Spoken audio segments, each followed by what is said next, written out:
Maman a hurlé, sors et ne reviens jamais. Alors, c'est ce que j'ai fait. Des semaines plus tard, papa m'a demandé pourquoi j'avais arrêté de payer le prêt. Ma réponse les a complètement cloués le bec.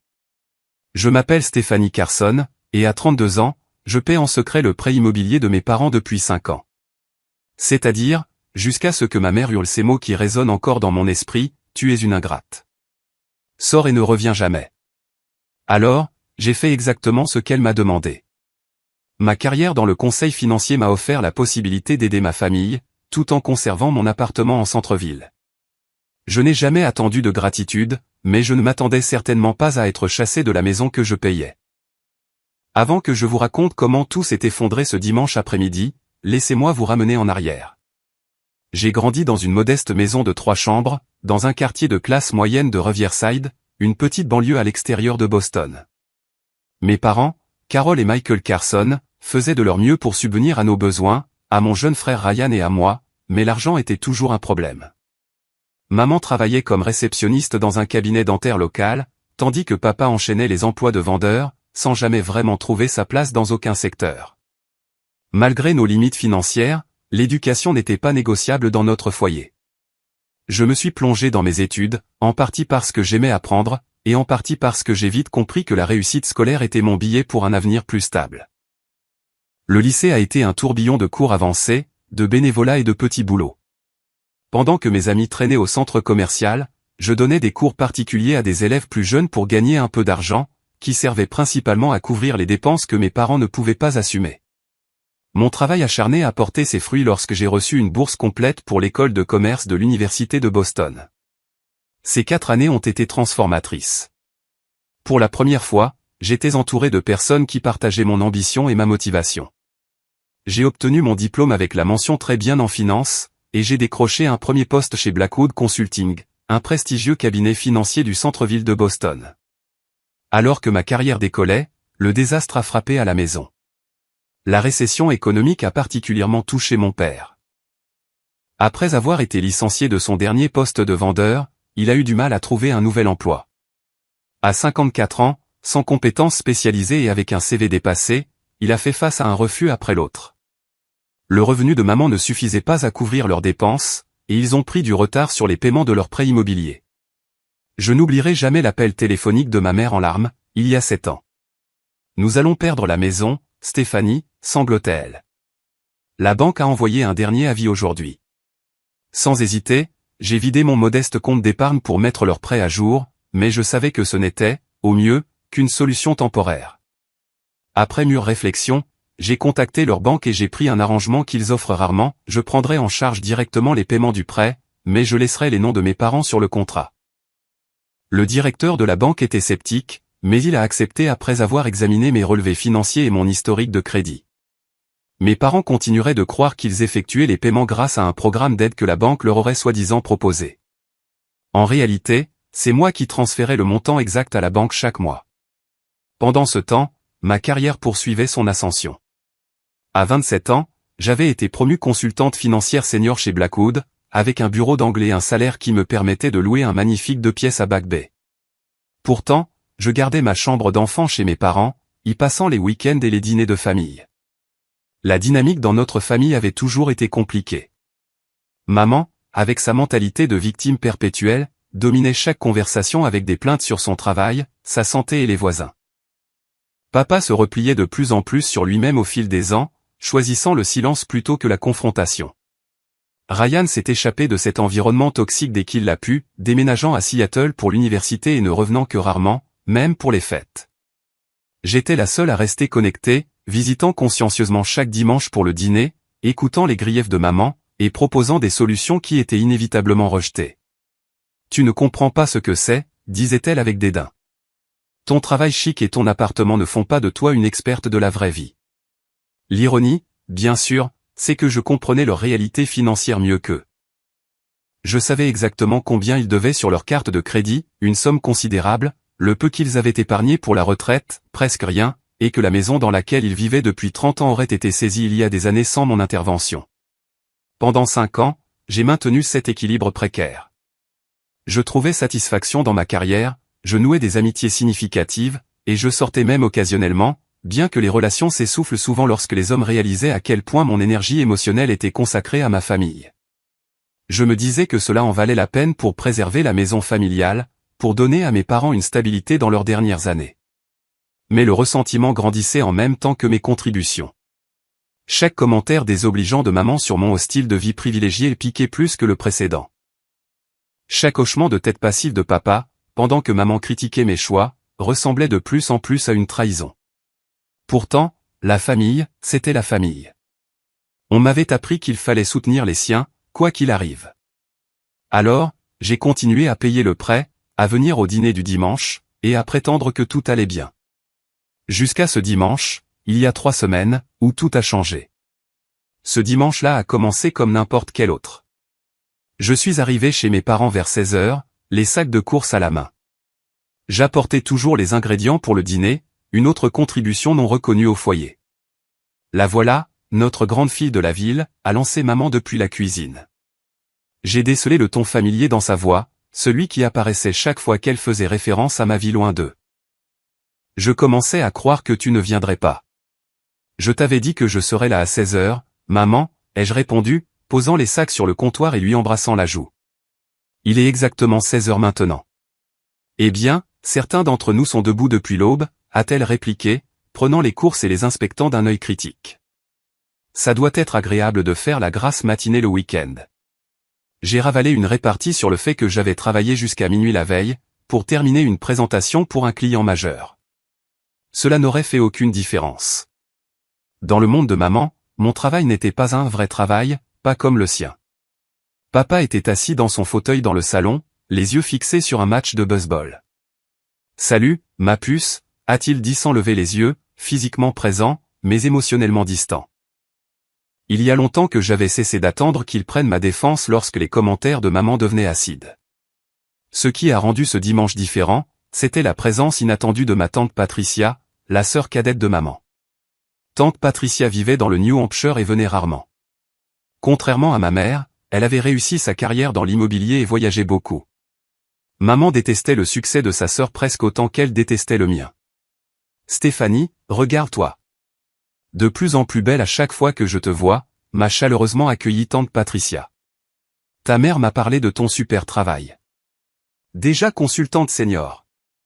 Tes parents doivent être fous de fierté. » J'ai surpris la grimace de maman avant qu'elle ne se retourne vers la cuisinière. Papa est resté concentré sur la télévision. « Merci, tante Patricia. C'est un plaisir de te voir, ai-je dit en l'aidant à mettre la table. Pendant que nous préparions le dîner, tante Patricia parlait de son récent voyage en Espagne, de son nouvel appartement et de la remise de diplôme de sa fille. Maman devenait de plus en plus silencieuse, ses gestes devenant secs et agités. La tension dans la pièce était palpable au moment où nous nous sommes assis pour manger. À mi-repas, tante Patricia a innocemment abordé le sujet qui allait faire exploser notre famille. « Carole, je voulais te demander, as-tu finalement réglé tes problèmes de prêt immobilier ? Je me souviens que tu t'inquiétais d'une saisie il y a quelques années. » Je me suis figé, la fourchette suspendue en l'air. « De quoi parles-tu ? » a froncé les sourcils maman. Nous avons eu quelques difficultés quand Michael a perdu son emploi, mais la banque a trouvé un arrangement avec nous. Tout va bien maintenant. Tante Patricia avait l'air confuse. Oh, je pensais. Elle m'a jeté un coup d'œil, soudainement incertaine. Stéphanie a mentionné qu'elle vous avait aidé avec ça quand nous avons déjeuné ensemble l'année dernière. Le silence qui a suivi était assourdissant. Je sentais le sang quitter mon visage alors que les yeux de maman se plissaient, passant de sa sœur à moi. Stéphanie a fait quoi ? Sa voix était dangereusement calme. Tante Patricia, réalisant son erreur, a fait marche arrière. Je me souviens peut-être mal. C'était juste. Non, l'a interrompu maman, les yeux maintenant fixés sur moi. Je veux entendre ce que ma fille a raconté dans notre dos. J'ai posé ma fourchette, le cœur battant. Je ne disais rien dans votre dos, maman. J'ai juste. Tu as juste quoi ? A-t-elle exigé. Tu t'es ingéré dans nos affaires financières, en racontant aux gens que nous ne pouvons pas gérer nos propres affaires ? Papa a finalement levé les yeux de son assiette. Carole, peut-être que nous devrions. Non, Michael. Je veux entendre ça. Elle s'est retournée vers moi. Alors ? J'ai pris une profonde inspiration. Après 5 ans de secret, il était peut-être temps de dire la vérité. Quand papa a perdu son travail, vous aviez 3 mois de retard sur le prêt. La banque commençait les procédures de saisie. J'ai payé le solde impayé et j'ai pris des dispositions pour effectuer les paiements mensuels directement à la banque. Le visage de maman est devenu blême, puis a repris des couleurs avec une fureur vengeresse. Tu as fait quoi? Je paie votre prêt immobilier depuis 5 ans, ai-je dit doucement. Je voulais aider. Et je savais que vous n'accepteriez pas si je le proposais directement. Alors tu as agi dans notre dos, pour nous faire passer pour des cas sociaux? La voix de maman montait à chaque question. Personne ne le sait, sauf la banque, moi, et apparemment tante Patricia, ai-je dit. Il ne s'agissait pas de charité. Il s'agissait de garder la maison familiale. La maison familiale? A répété maman d'un ton moqueur. Tu veux dire la maison que tu crois posséder maintenant? C'est pour ça que tu proposes toujours des suggestions pour les réparations et les rénovations? Parce que tu penses que c'est ta maison. Carole, est intervenue papa, Stéphanie essayait juste d'aider. Aider, a ri amèrement maman. Ce n'est pas de l'aide. C'est du contrôle. C'est elle qui se croit meilleure que nous, qui pense que nous ne pouvons pas nous débrouiller seuls. Ce n'est pas vrai, ai-je protesté. Je n'ai jamais pensé. Je sais exactement ce que tu as pensé, m'a coupé maman. Pauvre maman et papa. Si incompétents qu'ils ont besoin que leur fille qui a réussi vienne les sauver. Est-ce que ça t'a fait te sentir importante, Stéphanie? Est-ce que ça t'a donné quelque chose dont te vanter auprès de tes amis chics? L'injustice de ces accusations me blessait. Pendant 5 ans, j'avais discrètement payé leur prêt, sans jamais en parler à personne, sauf, apparemment, à tante Patricia dans un moment d'inquiétude. J'avais sacrifié mes propres objectifs financiers, retardé l'achat de ma propre maison, et limité ma vie sociale, tout ça pour assurer la stabilité de mes parents. Je ne me vantais pas, ai-je dit, luttant pour garder une voie stable. J'étais inquiète que vous perdiez votre maison. J'avais les moyens d'aider, alors je l'ai fait. Sans demander, sans nous le dire, la voix de maman devenait plus forte, en prenant des décisions sur nos vies comme si nous étions des enfants. J'ai essayé de te parler de vos finances avant, lui ai-je rappelé. Chaque fois que j'abordais le sujet, tu me coupais la parole. Tu disais que ce n'était pas mes affaires. Ce n'était pas le cas. Et ça ne l'est toujours pas. Maman était maintenant debout, les mains posées sur la table. Nous sommes des adultes, Stéphanie. Nous n'avons pas besoin que notre enfant gère nos vies. Papa restait silencieux, fixant son assiette. Tante Patricia semblait vouloir disparaître. Apparemment, vous aviez besoin d'aide, ai-je dit, ma propre colère faisant enfin surface. La banque était à quelques semaines de saisir cette maison. Tout ce pourquoi vous avez travaillé aurait disparu. Alors ça te donne le droit d'agir dans notre dos? De nous mentir pendant des années? Le visage de maman était tordu par la rage. Pour qui te prends-tu? Je suis ta fille, ai-je dit, me levant pour lui faire face. Je suis celle qui a maintenu un toit au-dessus de vos têtes pendant que vous critiquiez mes choix de vie et que vous qualifiez ma carrière de passe-temps glorifié. Les mots flottaient dans l'air entre nous, des années de ressentiment inexprimé trouvant enfin une voix. Le visage de maman est passé du rouge au violet, ses mains tremblant alors qu'elle me montrait du doigt à travers la table. Tu es une ingrate. Sors et ne reviens jamais. La pièce est tombée dans le silence. Même le bruit de fond du match de baseball semblait s'estomper. Je suis resté figé, les mots me frappant comme des coups physiques. Malgré la tension qui avait toujours existé entre nous, malgré les critiques et l'agressivité passive, elle ne m'avait jamais explicitement mise à la porte auparavant. Carole, a commencé faiblement papa, mais maman n'avait pas fini. Toutes ces années, nous t'avons soutenu, encouragé, nous t'avons tout donné, et c'est comme ça que tu nous remercies? En agissant dans notre dos, en nous faisant passer pour des assistés? Sa voix s'élevait à chaque accusation. Tu penses que ton diplôme de commerce et ton appartement en ville te rendent meilleur que nous? Tu penses que ça te donne le droit de contrôler nos vies? Je n'essayais pas de contrôler quoi que ce soit, ai-je dit, ma voix à peine plus qu'un murmure. J'essayais d'aider. Aider, a ri maman, d'un son dur et cassant. Non, Stéphanie. Ce n'était pas de l'aide. C'était toi jouant les sauveuses. C'était toi ayant besoin de te sentir supérieure. Ce n'est pas juste, ai-je protesté, les larmes montant à mes yeux. Juste? Tu veux parler de justice? La voix de maman est devenue encore plus forte. Est-ce juste que tu nous aies menti pendant des années? Est-ce juste que tu aies discuté de nos affaires privées avec Patricia? Elle a fait un geste ample vers ma tante, qui semblait se ratatiner sur sa chaise. Je ne voulais pas, a commencé Patricia, mais maman l'a interrompu d'un geste de la main. Et toi? Elle s'est retournée vers moi, avec ta petite vie parfaite et ta petite carrière parfaite. Jamais mariée, à peine en couple, passant tes week-ends avec tes parents parce que tu n'as rien de mieux à faire. Utilisant nos problèmes financiers pour te sentir importante.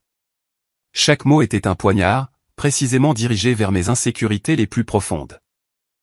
J'ai regardé papa, le suppliant silencieusement d'intervenir, mais il est resté silencieux, les yeux fixés sur son assiette. Son silence ressemblait à une trahison pire que les mots de maman. Je pense que tu devrais partir, a dit maman, sa voix soudainement froide et contrôlée. Et ne te donne pas la peine de revenir dimanche prochain, ni aucun autre dimanche. Puisque tu sembles penser que c'est ta maison, laisse-moi être clair, ce n'est pas le cas. C'est notre maison, et tu n'y es plus la bienvenue. La finalité dans son ton m'a noué l'estomac. Je suis resté là, les larmes coulant maintenant librement sur mes joues, incapable de formuler une réponse. Carole, ça suffit, a finalement dit papa, mais c'était trop peu, trop tard. Très bien, ai-je murmuré, attrapant mon sac à main sur le dossier de ma chaise. Si c'est ce que tu veux, je pars. Stéphanie, attends, m'a appelé tante Patricia alors que je me dirigeais vers les escaliers. Elle ne le pense pas. Elle est juste contrariée. Mais je connaissais ma mère. Une fois qu'elle faisait une telle déclaration, elle revenait rarement en arrière. Et quelque chose en moi s'était finalement brisé. 5 ans de soutien non reconnu, de critiques et de jugements, de marche sur des œufs, tout cela avait abouti à ce moment de rejet absolu. Je suis monté dans ma chambre d'enfant, la pièce que j'utilisais encore lors de mes visites le week-end. En regardant les vestiges de ma jeunesse trophée de débat, certificat d'honneur, diplôme universitaire encadré, j'ai ressenti un profond sentiment de déconnexion. Ces réalisations qui m'avaient autrefois semblé si importantes me paraissaient maintenant vides face au mépris de ma mère.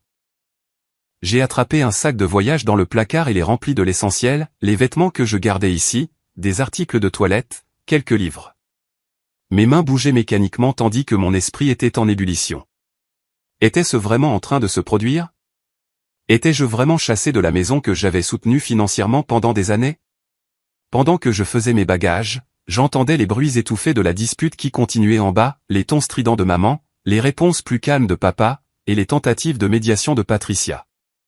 Rien de tout cela n'avait plus d'importance. Une ligne avait été franchie, une ligne qui ne pouvait être effacée.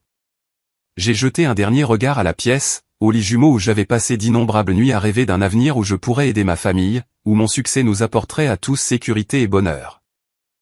Quel rêve insensé c'était. Mon sac en bandoulière, je suis descendu. La dispute dans la salle à manger s'est tue à mon apparition. Stéphanie, a commencé papa, se levant de sa chaise, mais j'ai secoué la tête.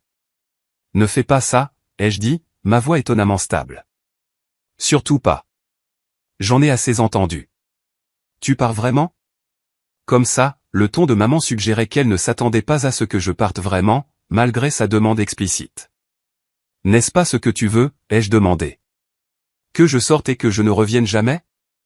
Ce sont tes mots exacts. Maman a croisé les bras, un geste de défi que j'avais vu d'innombrables fois pendant mon enfance. Si tu franchis cette porte, ne t'attends pas à ce que les choses redeviennent normales la prochaine fois que tu décideras de nous honorer de ta présence. Je l'ai regardé, vraiment regardé, peut-être pour la première fois, la voyant non pas comme ma mère, mais comme une personne, imparfaite, peu sûre d'elle, et finalement incapable d'accepter l'aide sans la percevoir comme une critique. Au revoir, maman, ai-je dit simplement. Papa, tante Patricia, je suis désolé pour le dîner. Je suis sorti par la porte d'entrée sans me retourner, le son de sa fermeture derrière moi étrangement définitif. Dans ma voiture, je suis resté assise plusieurs minutes, les mains agrippées au volant, les larmes brouillant ma vision. La maison que j'avais préservée pour ma famille se dressait maintenant comme un monument à une loyauté mal placée et à un sacrifice non apprécié. Le trajet de retour à mon appartement s'est déroulé dans un brouillard d'incrédulité et de douleur. Les feux de circulation changeaient, d'autres voitures se déplaçaient autour de moi, mais j'ai à peine remarqué quoi que ce soit. Au moment où je suis entré dans le parking de mon immeuble, mon choc avait commencé à céder la place à une émotion différente, la résolution. Dans mon appartement, j'ai laissé tomber mon sac dans l'entrée et je suis allé directement à mon bureau. En ouvrant mon ordinateur portable, j'ai accédé au site web de ma banque et j'ai trouvé le virement automatique que j'avais mis en place il y a 5 ans, $1875 le premier de chaque mois à la société de crédit immobilier de mes parents. Mon doigt a plané au-dessus du bouton « Annuler le paiement récurrent ». Allais-je vraiment le faire? Après 5 ans à assurer la sécurité du logement de mes parents, pouvais-je vraiment tout arrêter? Sors et ne reviens jamais.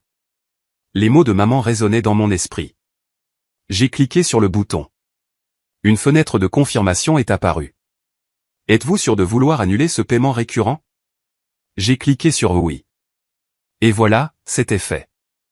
Après 5 ans et plus de $110 000 de paiement, j'avais coupé le lien financier qui me liait à la maison de mes parents. Le soulagement que j'attendais n'est pas venu.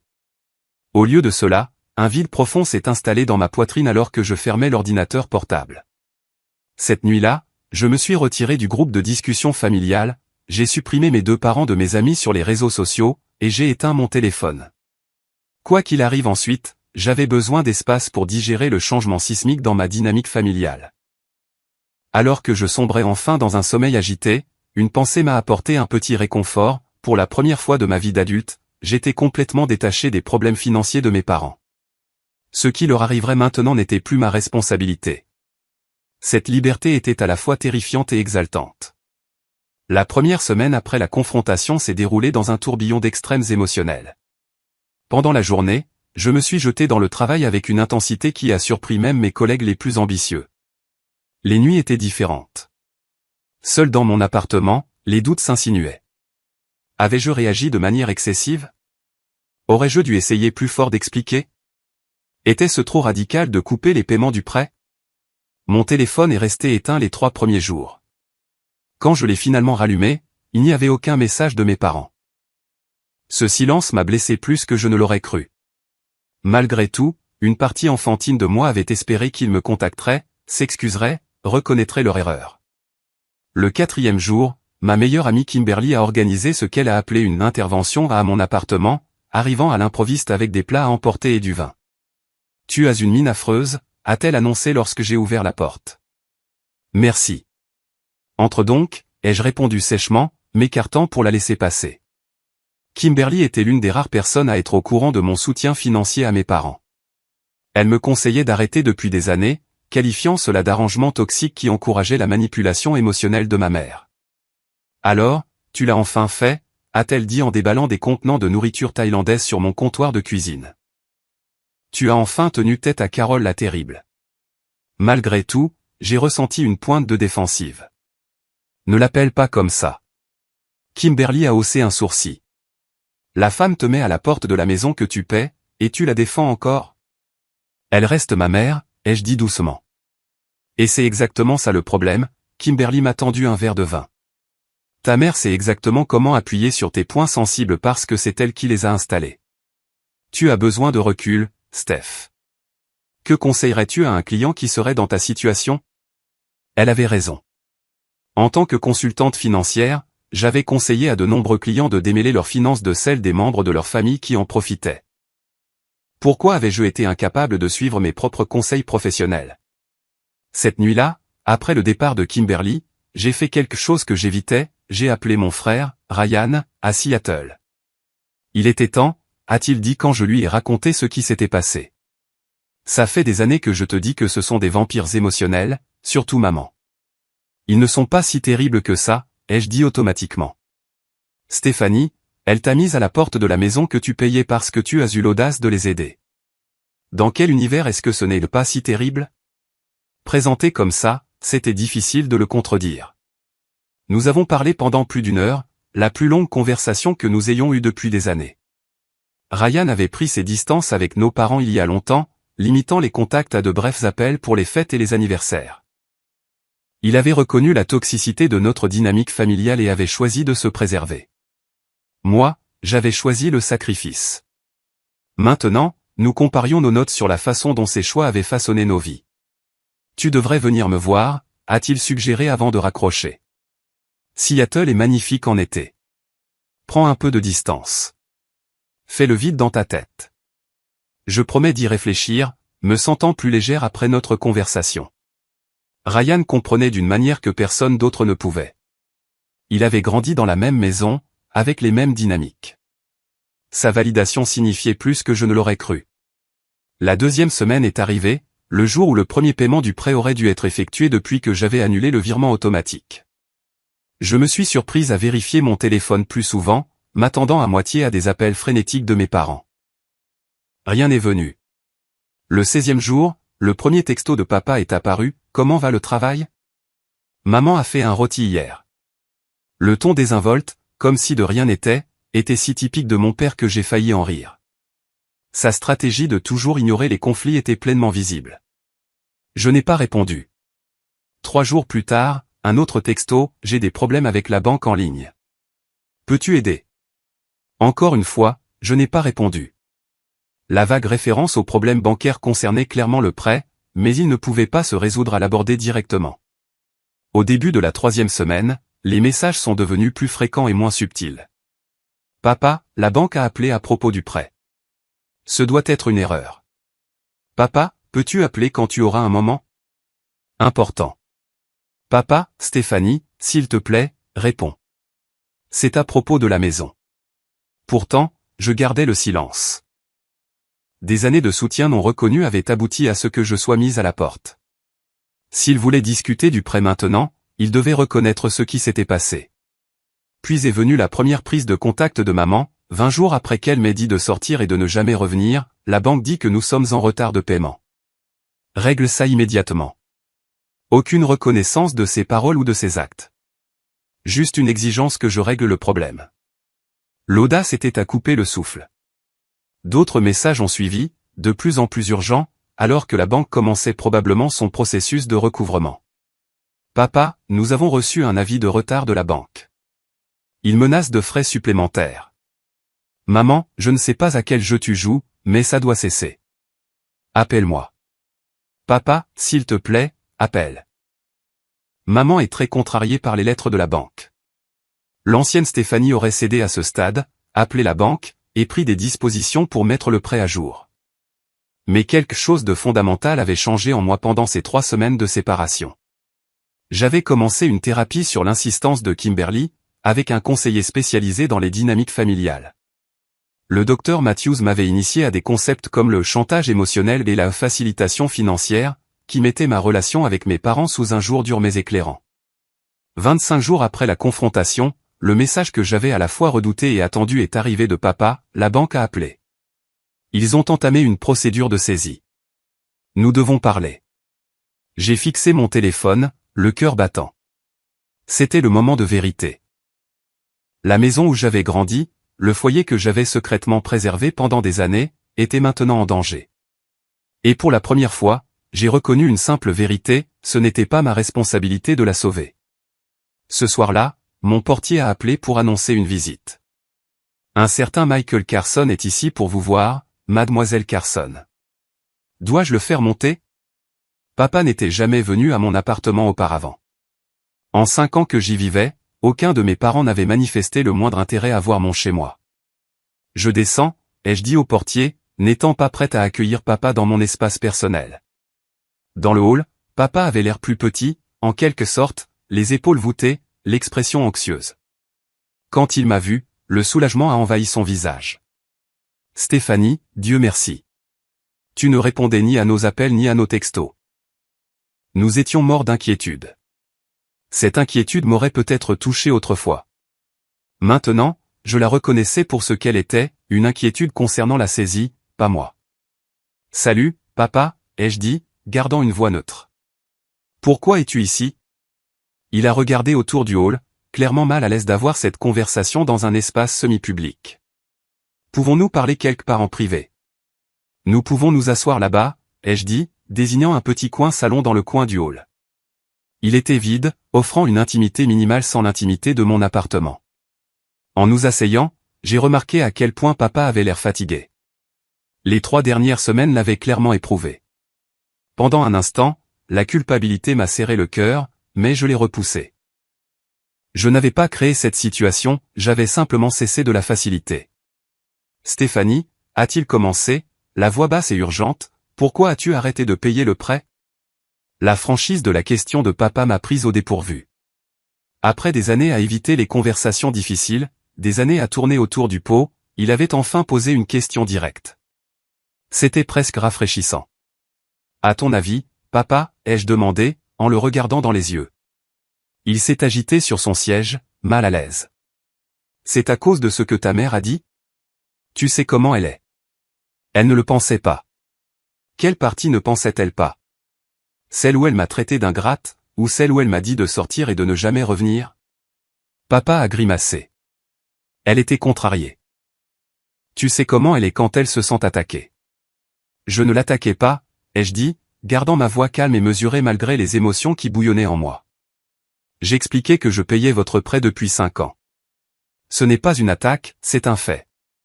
Mais arrêtez les paiements sans prévenir. Il s'est interrompu, passant une main dans ses cheveux clairsemés.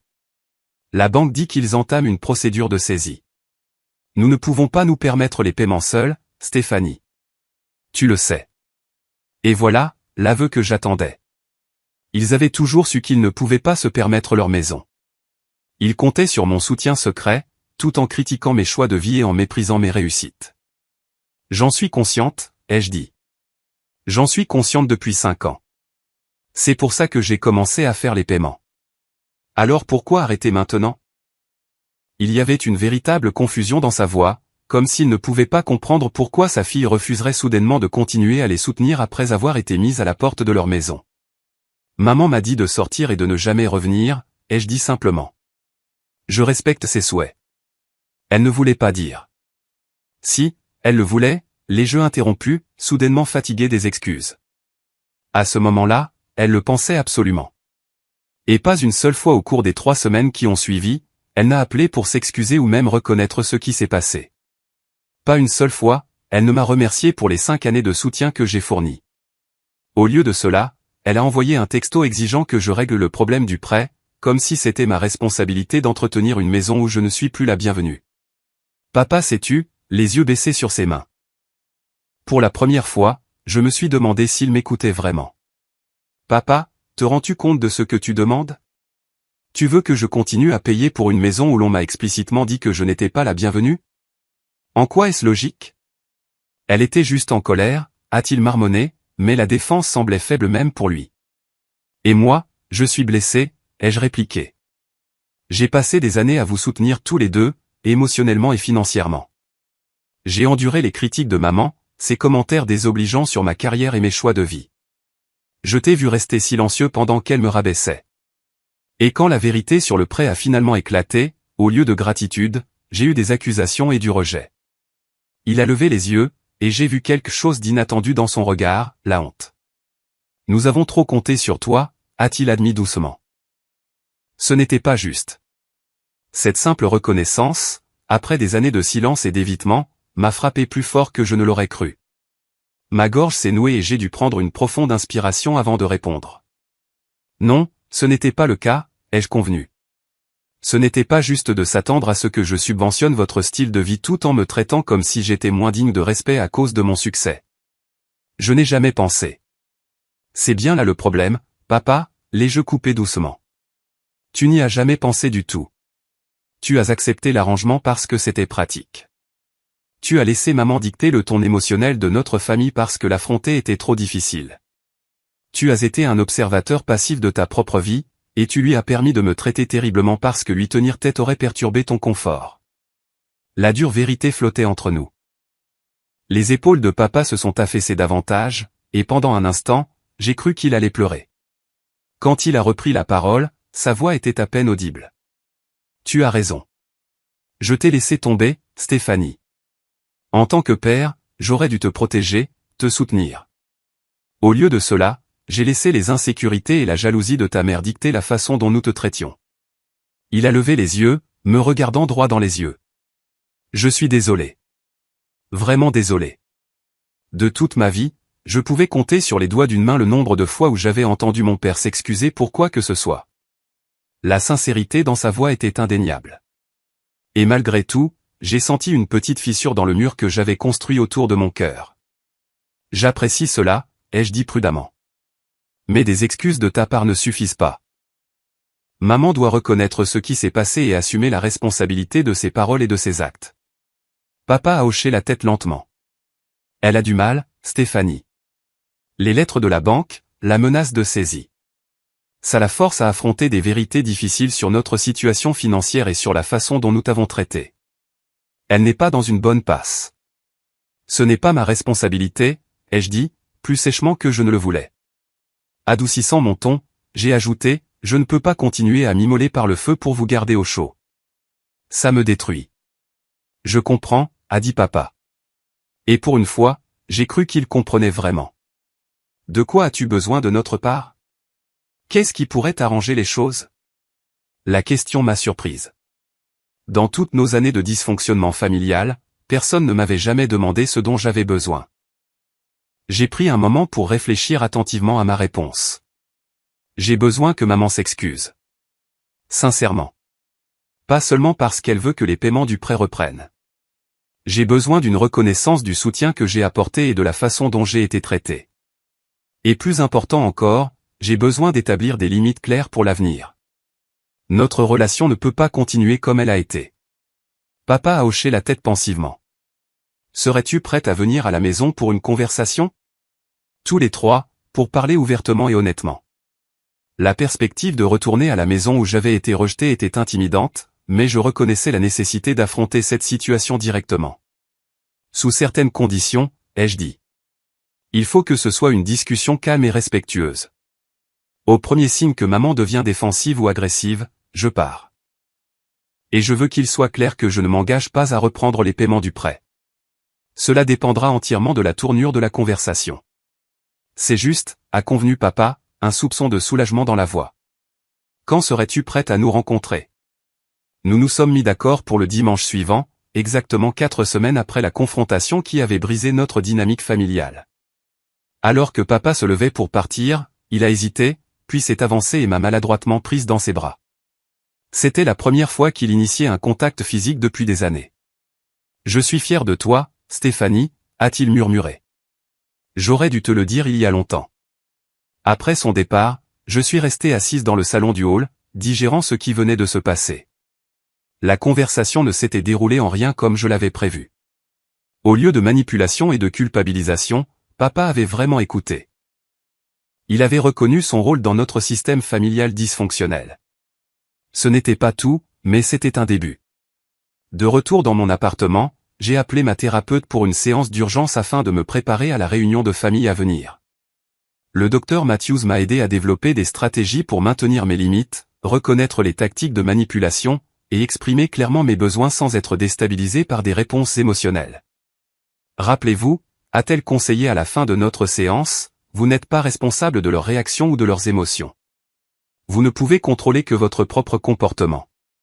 Restez ancré dans votre vérité. J'ai passé les jours précédant la réunion de dimanche à alterner entre détermination et anxiété. Kimberly a proposé d'être disponible par téléphone pendant la réunion, prête à fournir une échappatoire ou un soutien si nécessaire. Ryan appelait tous les jours de Seattle, me préparant à des scénarios potentiels et me rappelant que j'avais le droit de partir si les choses devenaient toxiques. Quand le dimanche est arrivé, je me suis rendu chez mes parents avec un étrange sentiment de détachement. Ce bâtiment qui avait été autrefois ma maison me semblait maintenant étranger, un lieu de douleur plutôt que de réconfort. En me garant dans l'allée, j'ai pris plusieurs profondes inspirations, me recentrant comme le docteur Matthews me l'avait appris. Tu peux le faire, me suis-je murmuré en approchant de la porte d'entrée. Quoi qu'il arrive, tu iras bien. J'ai sonné à la porte plutôt que d'utiliser ma clé, un petit geste qui symbolisait mon nouveau statut de visiteuse plutôt que de membre du foyer. Papa a ouvert la porte immédiatement, comme s'il attendait à proximité. Stéphanie, a-t-il dit avec un soulagement évident. Ta mère est dans le salon. Je suis entré, me préparant à tout ce qui pourrait arriver.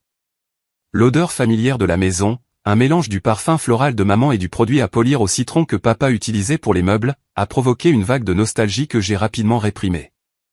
Il ne s'agissait pas du passé. Il s'agissait de définir l'avenir. Maman était assise, rigide, sur le canapé, son visage un masque soigneusement contrôlé. Papa s'est assis à côté d'elle, me laissant le fauteuil en face d'eux. La table basse entre nous ressemblait à une zone démilitarisée. Merci d'être venu, a commencé papa, ayant clairement répété cette entrée en matière. Nous apprécions que tu sois disposé à parler. J'ai hoché la tête mais n'ai rien dit, attendant de voir comment maman réagirait. Pendant plusieurs secondes inconfortables, le silence a rempli la pièce. Finalement, elle s'est raclée la gorge. La banque a encore appelé hier, a-t-elle dit. Ils poursuivent la procédure de saisie. Pas d'excuses, pas de reconnaissance, juste une autre déclaration sur le prêt. J'ai senti la déception s'installer dans mon estomac. C'est tout ce que tu as à me dire, ai-je demandé doucement. Les yeux de maman ont brillé d'une défensive familière, mais papa a posé une main sur son bras, un rappel silencieux de la conversation qu'ils avaient eue avant mon arrivée. Maman a hésité, puis a réessayé. J'ai peut-être réagi de manière excessive ce jour-là. Peut-être, ai-je répété. Papa lui a fait un signe d'encouragement. J'ai réagi de manière excessive, a-t-elle corrigé, les mots lui sortant visiblement difficilement. Je n'aurais pas dû te dire de partir. C'était un début, aussi petit soit-il. Pourquoi l'as-tu fait, ai-je demandé, en la regardant dans les yeux. Maman s'est agitée, mal à l'aise. J'étais gêné, humilié. De découvrir que tu payais notre prêt depuis des années, que nous ne pouvions pas nous en sortir seuls. Et devant Patricia, de toutes les personnes. La mention du nom de tante Patricia en disait plus que maman ne le voulait probablement. Il ne s'agissait pas seulement du prêt.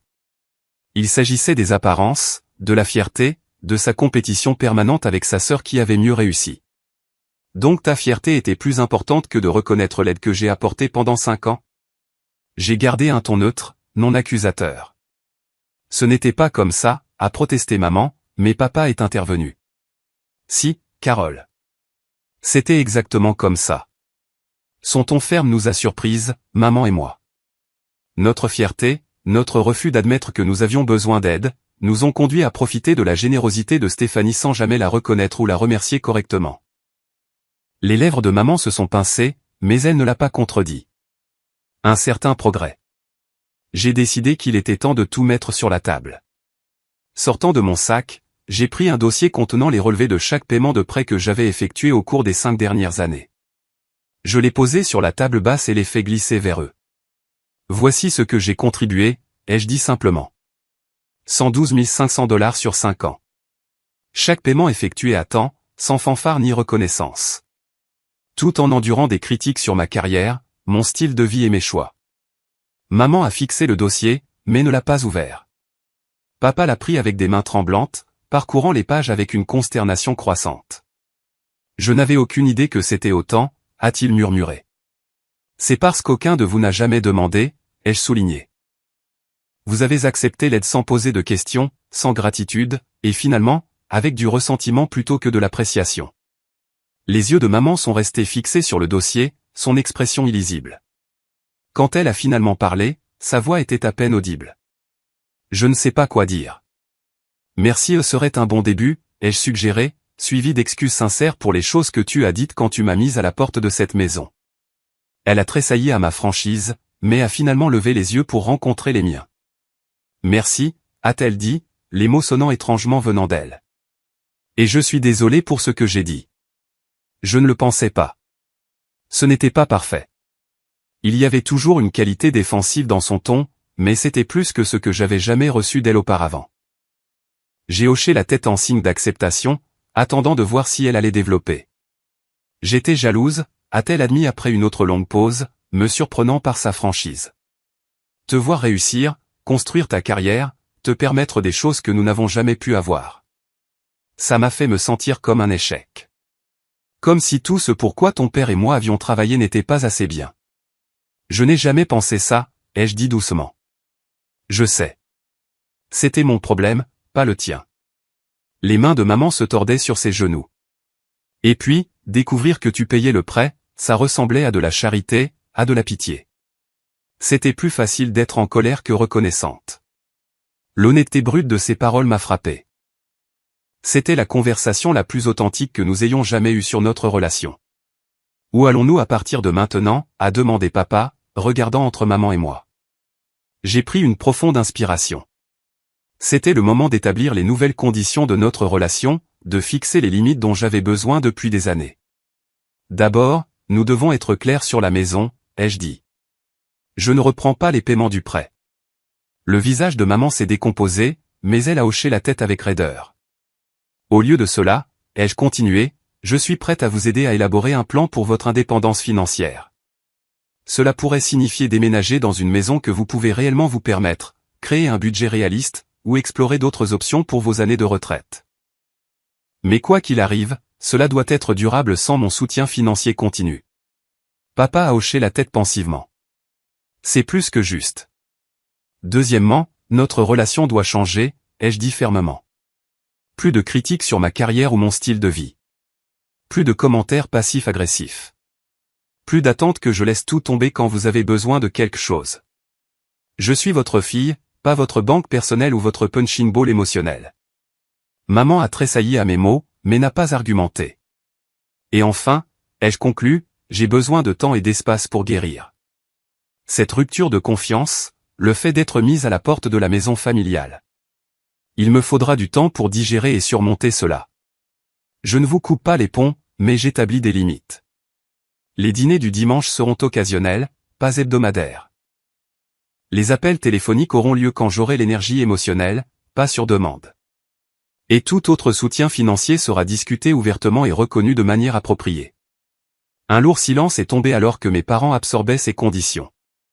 Une partie de moi s'attendait à de la résistance, en particulier de la part de maman. Au lieu de cela, elle m'a de nouveau surprise. « Tu es devenue une femme très forte », a-t-elle dit, une étrange note d'émerveillement dans la voix. « Je ne sais pas si j'aurais eu le courage de faire ce que tu fais. » Venant de ma mère, c'était ce qui se rapprochait le plus de l'approbation que j'ai jamais reçue. « Nous respecterons tes limites », a promis papa.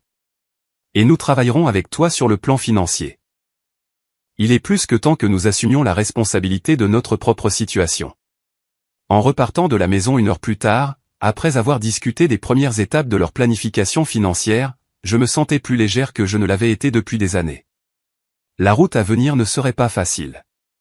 Des décennies de schémas dysfonctionnels ne pouvaient pas être effacés en une seule conversation. Mais pour la première fois, j'entrevoyais la possibilité d'une relation plus saine avec mes parents, et plus important encore, j'avais enfin trouvé ma voie et le courage de l'utiliser. Les semaines qui ont suivi notre réunion de famille ont marqué le début d'un nouveau chapitre timide dans notre relation. Fidèle à ma parole, j'ai aidé mes parents à explorer leurs options financières sans reprendre les paiements du prêt. Le processus a été révélateur et parfois douloureux pour nous tous. « Qu'est-ce que tu veux dire par « nous devons vendre la maison » a demandé maman lors de notre première séance de planification financière à leur table de cuisine. C'est notre maison. Nous y vivons depuis 30 ans. Les chiffres ne mentent pas, ai-je expliqué doucement, en montrant le tableur que j'avais créé. Votre revenu combiné n'est tout simplement pas suffisant pour couvrir le prêt, les impôts fonciers et les frais d'entretien, sans parler de vos autres dépenses et de l'épargne pour la retraite. Papa, à son crédit, avait étudié les chiffres attentivement. Elle a raison, Carole. Nous sommes sous l'eau ici. Nous le sommes depuis des années. Les lèvres de maman se sont pincées, mais elle n'a pas argumenté davantage. Les avis de saisie de la banque, arrivant de plus en plus fréquemment, constituaient un rappel à la réalité si brutale que même elle ne pouvait l'ignorer. Je les ai aidés à rechercher des maisons et des appartements plus petits dans des quartiers plus abordables. Au début, maman a résisté à toutes les options que je présentais. Trop petit. Mauvais district scolaire, malgré le fait qu'aucun enfant ne vivait chez eux. Je n'aime pas l'agencement de la cuisine. Papa, étonnamment, est devenu la voix de la raison. Carole, nous devons être réalistes. Nous ne pouvons pas nous permettre de faire la fine bouche. Sa nouvelle assurance nous a surprises, maman et moi. C'était comme si notre confrontation avait réveillé quelque chose en lui, une volonté de s'engager plutôt que de se replier, d'affronter les problèmes de front plutôt que de les éviter. 3 semaines après le début de notre recherche de maison, nous avons trouvé un appartement de 2 chambres dans une agréable résidence, à environ 20 minutes de leur quartier actuel. Le prix était dans leur budget, surtout après la vente de leur maison actuelle, et l'espace réduit signifiait des factures de services publics et des frais d'entretien moins élevés. « Je nous verrai bien ici », a dit papa en visitant l'appartement. C'est lumineux, moderne, et l'association de copropriétaires s'occupe de l'entretien extérieur. maman déambulait dans les pièces, son expression illisible. Finalement, elle s'est arrêtée dans le salon, regardant à travers les portes vitrées coulissantes vers une petite terrasse. « Ce n'est pas notre maison », a-t-elle dit doucement. « Non », ai-je convenu. « Ce n'est pas le cas. Mais cela pourrait être votre foyer. Un foyer que vous pouvez réellement vous permettre par vous-même. » Elle s'est tournée vers moi, et j'ai été surprise de voir des larmes dans ses yeux. « Je suis désolé, Stéphanie, pour tout. Pour avoir pris ton aide pour acquise, pour ne pas avoir apprécié ce que tu faisais pour nous, pour les choses que j'ai dites. » Les excuses, inattendues et apparemment sincères, m'ont prise au dépourvu. Maman n'avait jamais été du genre à admettre ses torts ou à exprimer des remords. Je me suis approché d'elle avec précaution et, après un moment d'hésitation, je lui ai pris la main. « Merci d'avoir dit ça, ai-je dit. Ça compte beaucoup. » Elle a hoché la tête rapidement, essuyant ses larmes. « Cet endroit fera l'affaire, a-t-elle annoncé, son ton pratique revenant. Si ton père l'aime, nous ferons une offre. » Ce soir-là, nous nous sommes assis ensemble à leur table de cuisine, bientôt leur ancienne table de cuisine, et je les ai aidés à rédiger une lettre d'offre pour l'appartement. En travaillant, j'ai remarqué une nouvelle dynamique émerger entre mes parents. Papa était plus expressif, donnant son avis et prenant des décisions plutôt que de s'en remettre à maman comme il l'avait fait pendant des décennies. Maman, étonnamment, l'écoutait, considérant réellement ses suggestions plutôt que de les rejeter avec dédain. « Vous semblez différent », ai-je observé alors que nous terminions les papiers. Papa a jeté un coup d'œil à maman, un petit sourire jouant sur ses lèvres. « Disons simplement que nous avons eu des conversations qui auraient dû avoir lieu depuis longtemps. Après ton départ ce jour-là, a ajouté maman, sans me regarder, ton père m'a enfin tenu tête, il m'a dit exactement ce qu'il pensait de la façon dont je t'avais traité toutes ces années. Ce n'était pas joli à voir, a admis papa. Mais c'était nécessaire. La révélation que papa m'avait défendue, qu'il avait réellement confronté maman à propos de son comportement, était à la fois choquante et profondément émouvante. Toutes ces années de silence, d'acceptation passive. Peut-être qu'il avait été plus attentif que je ne l'avais réalisé. Leur offre sur l'appartement a été acceptée, et nous sommes entrés dans le processus tourbillonnant de préparation de leur maison à la vente. Des décennies de biens accumulés ont dû être triés, vendus, donnés ou jetés. C'était physiquement épuisant, mais émotionnellement clarifiant pour nous tous. Avons-nous vraiment besoin de 5 services de vaisselle, ai-je demandé à maman alors que nous nous attaquions au placard de la cuisine. Elle tenait une assiette ébréchée d'un service que je me souvenais de ma petite enfance. C'était à ma mère, a-t-elle dit doucement. Mais non, nous n'avons pas besoin de 5 services. Au moment où nous avons terminé, ils avaient réduit leurs biens de plus de moitié. La maison, débarrassée de son désordre et fraîchement peinte, s'est vendue en 2 semaines pour un montant suffisant pour rembourser le reste du prêt et leur offrir un coussin confortable pour leur nouvelle vie. Le jour du déménagement a été doux amer. Alors que les derniers cartons étaient chargés dans le camion, j'ai trouvé maman debout dans le salon vide, regardant autour d'elle avec un mélange de tristesse et de résignation. 30 ans, a-t-elle murmuré alors que je m'approchais. Nous t'avons ramené, toi et Ryan, à cette maison. Tu as fait tes premiers pas juste là. Elle a montré un endroit près de la cheminée. C'est juste une maison, maman, ai-je dit doucement.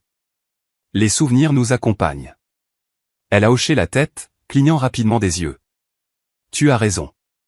Et ce nouvel endroit. C'est un nouveau départ pour nous tous. Le jour où ils ont emménagé dans l'appartement, je les ai aidés à déballer et à arranger leurs meubles restants.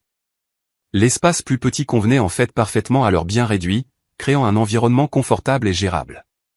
Le soir, nous avions déballé l'essentiel, et j'ai commandé des plats à emporter pour nous 3. Alors que nous étions assis à leur nouvelle table de salle à manger, mangeant de la nourriture chinoise dans des contenants, papa a levé son verre d'eau pour porter un toast. À de nouveaux départs, a-t-il dit, et à notre fille, qui a eu le courage de nous forcer à affronter la réalité. Maman a également levé son verre. À Stéphanie, a-t-elle fait écho, me regardant avec une chaleur sincère. Merci. Ce n'était pas une résolution parfaite. Des décennies de schémas dysfonctionnels ne pouvaient pas être effacés en quelques semaines, mais c'était un début, une base pour une relation plus saine, construite sur l'honnêteté, le respect et des limites appropriées.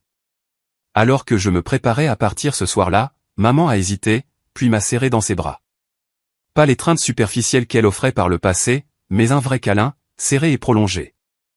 Nous allons nous en sortir, a-t-elle murmuré. Nous tous. Pour la première fois depuis des années, je l'ai cru. 6 mois se sont écoulés depuis ce dîner dominical tumultueux qui a tout changé. En y repensant, il est difficile de croire à quel point les choses ont changé en si peu de temps. Le parcours n'a pas été facile ni linéaire, mais la transformation de ma relation avec mes parents a été profonde. Maman et papa se sont installés dans leur appartement, créant un foyer confortable qui reflète véritablement leur étape de vie actuelle. Le plan financier que nous avons élaboré ensemble leur a donné une stabilité et une indépendance pour la première fois depuis des années. Ils vivent désormais selon leurs moyens, ne comptant plus sur mon soutien secret pour maintenir un style de vie insoutenable. Papa a pris en charge leurs finances, suivant méticuleusement les dépenses et planifiant leur retraite. Il a trouvé un but dans ce rôle, m'appelant souvent pour me rapporter fièrement comment ils ont respecté leur budget pour le mois ou réussi à ajouter à leurs modestes économies. L'homme passif qui évitait autrefois les conflits à tout prix a été remplacé par quelqu'un qui s'engage activement face aux défis de la vie. La transformation de maman a été plus nuancée, mais tout aussi significative. Elle a encore du mal à exprimer sa gratitude ou à admettre ses torts, mais elle fait des efforts visibles pour changer des schémas établis sur toute une vie. Les critiques et les commentaires désobligeants qui caractérisaient autrefois nos interactions ont largement disparu. À leur place, on trouve une appréciation timide pour qui je suis, et non pour celle qu'elle voudrait que je sois. Le mois dernier, elle m'a surprise en me posant des questions réfléchies sur mon dernier projet au travail, écoutant réellement mes réponses sans commentaire dédaigneux sur mon travail chic. C'était un petit moment, mais il représentait un énorme progrès. Notre relation a trouvé un nouveau rythme. Nous nous parlons au téléphone une fois par semaine, plutôt que mes appels quotidiens précédents pour gérer les plaintes et les crises. Les dîners du dimanche ont lieu une fois par mois au lieu de chaque semaine, et je quitte ces rassemblements en me sentant pleine d'énergie plutôt qu'épuisée. Plus important encore, je ne mesure plus ma valeur en tant que fille par les sacrifices que je fais ou le soutien financier que j'apporte. Ma relation avec Ryan s'est également approfondie. J'ai suivi son conseil et je suis allé à Seattle pendant une semaine cet été. Loin des pressions familières de Boston, nous nous sommes reconnectés en tant qu'adultes, partageant nos parcours parallèles pour établir des limites avec nos parents. Il a même prévu de visiter le nouvel appartement de nos parents le mois prochain, son premier voyage à la maison en près de 3 ans. Il semble différent de tes descriptions, a-t-il admis lors de notre dernier appel téléphonique. Moins toxique, peut-être même. Normaux? J'ai ri à cela. Je n'irai pas jusque-là, mais ils essaient, et ça compte pour quelque chose. Professionnellement, j'ai continué à m'épanouir. Sans le fardeau constant du drame familial et de l'obligation financière, j'ai eu plus d'énergie émotionnelle et mentale à investir dans ma carrière. Le mois dernier, j'ai été promue consultante exécutive, avec une augmentation de salaire significative et des responsabilités de direction supplémentaires. Quand j'ai partagé la nouvelle avec mes parents, tous deux m'ont offert de sincères félicitations, sans réserve ni jalousie. Ma vie personnelle s'est également épanouie. Pendant des années, les relations amoureuses ont été reléguées au second plan, derrière les obligations familiales et les exigences professionnelles. L'énergie émotionnelle nécessaire pour gérer mes parents laissait peu de place à la construction de liens significatifs. Maintenant, je suis dans une relation prometteuse depuis 3 mois avec James, un avocat que j'ai rencontré lors d'un dîner chez des amis. Il est gentil, attentionné, et surtout, respectueux de mes limites. Ta famille a l'air compliquée, a-t-il commenté après que j'ai partagé une version abrégée des événements récents. Mais quelle famille ne l'est pas? Cette simple reconnaissance que la complexité familiale est universelle plutôt que quelque chose dont il faut avoir honte a été rafraîchissante et validante. Le plus grand changement, cependant, a été interne. La culpabilité qui imprégnait autrefois mon existence s'est largement dissipée. Je ne me sens plus responsable de la sécurité financière ou du bien-être émotionnel de mes parents. J'ai reconnu la différence entre soutenir et faciliter, entre générosité et martyr. Le docteur Matthews, ma thérapeute, m'a aidé à comprendre que ma valeur n'est pas liée à ce que je fournis aux autres. Vous êtes précieuse simplement parce que vous existez, m'a-t-elle rappelé lors de notre dernière séance, pas parce que vous payez des factures, résolvez des problèmes ou sacrifiez vos besoins pour les autres. C'est un concept simple, mais il m'a fallu 32 ans pour vraiment l'intérioriser. En repensant à cette douloureuse confrontation du dimanche, je peux maintenant la voir comme le catalyseur nécessaire au changement. Les mots durs de ma mère, « Tu es une ingrate. Sors et ne reviens jamais », m'ont d'abord semblé être un rejet. En réalité, Ils ont forcé une prise de conscience attendue depuis longtemps sur des dynamiques familiales malsaines qui persistaient depuis des décennies. Parfois, les relations doivent se briser avant de pouvoir être reconstruites sur des bases plus saines. Les paiements de prêts que j'ai secrètement effectués pendant des années ont permis à un système dysfonctionnel de perdurer. Ce n'est que lorsque j'ai arrêté, lorsque j'ai respecté les paroles de ma mère, littéralement, et que je me suis retiré de l'équation, qu'un véritable changement est devenu possible. La leçon la plus précieuse que j'ai apprise au cours de ce parcours est que le véritable amour inclut des limites. Sacrifier mon propre bien-être pour protéger mes parents des conséquences de leurs choix financiers n'était pas vraiment de l'amour, c'était de la codépendance. Le véritable amour signifie vouloir le meilleur pour les autres tout en honorant ses propres besoins et limites. Je me soucie toujours profondément du bien-être de mes parents, mais j'exprime maintenant cette affection de manière plus saine, en offrant des conseils plutôt qu'un sauvetage, un soutien plutôt qu'un salut. Le résultat a été transformateur pour nous tous. Ils ont développé une résilience et une autosuffisance qu'ils ne se connaissaient pas, tandis que j'ai découvert la liberté du poids écrasant d'une responsabilité inappropriée. Si vous regardez ceci et que vous reconnaissez des schémas de votre propre vie, les sacrifices constants, le soutien non reconnu, la manipulation émotionnelle, sachez que le changement est possible. Fixer des limites n'est pas égoïste, c'est nécessaire pour des relations saines. Vous méritez d'être apprécié pour vos contributions. Vous méritez le respect pour vos choix. Plus important encore, vous méritez des relations qui vous dynamisent plutôt que de vous épuiser. Avez-vous déjà dû fixer des limites difficiles avec des membres de votre famille? Comment cela a-t-il changé votre relation? Partagez vos expériences dans les commentaires ci-dessous. Merci d'avoir regardé. Prenez soin de vous. Bonne chance.